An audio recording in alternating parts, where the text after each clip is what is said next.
and I blame this on MPI, because MPI refuses to allow us to have multiple bikes. And what I mean by that is, like, insure the bike, like, say, the most expensive bike to insure, but be able to transfer the plate over to, say, another dirt bike. Like, say I got this cruiser, but maybe I want a little more off-road friendly bike, and so I could switch the plates back and forth. I'm the only one driving them. You know, I could put myself down as the only driver, and and the insurance should be just fine with that, but they won't let us do it. I know we got a Canadian Motorcycle Coalition group going. They got lawyers and they advocate for us. They're trying to get that going. I thought that was a really good idea, so I'm all for it.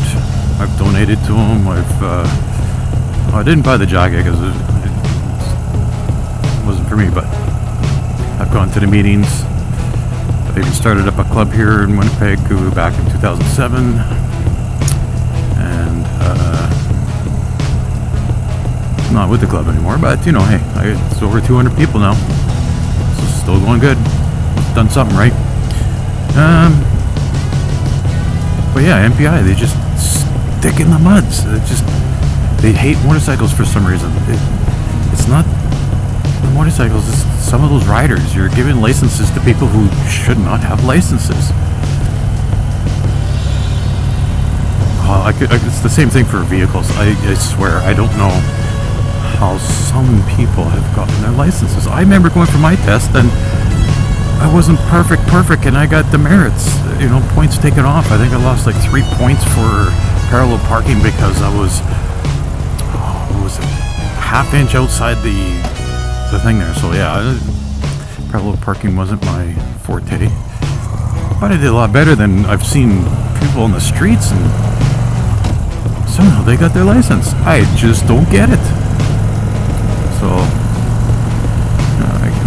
well, MPI and the licensing board, I guess they're two separate things. Well, they kind of combine them now a little bit, which makes more sense, because if you want to insure someone and make sure that, you know, you're not insuring a high risk, ensure that they got a proper license and they can drive. It only makes sense. I just don't get why some are allowed to go back on the road after they do so many evil things. You know, you get these carjackers and these thieves and stuff, and disgusting. Some of the things they've done to other people with the vehicles. You know, vehicles can be a weapon, and these people abuse them as weapons. But if you kill someone with a car, you're going to spend less time in jail or get less penalized than if you did with a knife or a gun, but it's just as deadly. I mean, dead is dead. And in the intent and the viciousness is still the same. So I don't understand why they get different, I don't know, a different set of rules. I just don't appreciate that type of justice. You know, I mean, there's accidentals and stuff like that, yes, and that guy's gonna feel bad for the rest of his life, and that's his punishment. I mean, he's gotta live with that. But man, I tell you, like, the people who do it on purpose, and they get that license. Oh, you can't drive for a year. What the fuck is that? How about they don't drive ever? How about they get a permanent bus pass and they're not allowed to sit up at the front of the bus? They have to sit at the back of the bus.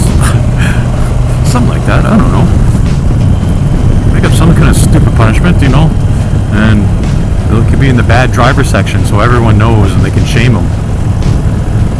Shame on you, you bad driver, you.